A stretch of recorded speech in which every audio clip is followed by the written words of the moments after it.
मैं रंजू देवी, जिला गोपालगंज, शंकर जी के भोजपुरी गीत गाने जा रही हूँ। पसंद आए तो प्लीज़ लाइक सब्सक्राइब जरूर करिएगा।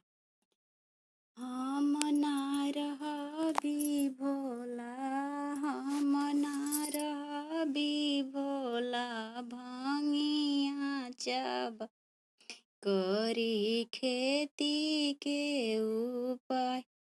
हम ना रहबी भोला, हम ना रहबी भोला, भांगिया चबाय करी खेती के उपाय।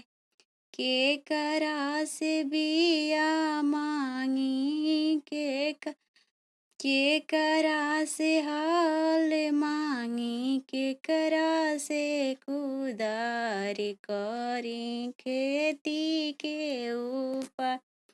के करा से बिया मांगी, डमरू बजाई करी खेती के ऊपर। राम जी से हार मांगी, लक्ष्मण से कुदारी करी खेती के ऊपर। सीता जी से बिया मांगी, डमरू बजाय करी खेती के ऊपर।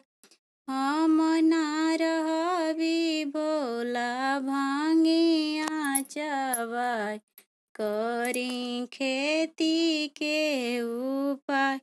हम ना रहबी भोला, भांगिया चबाय करी खेती के उपाय।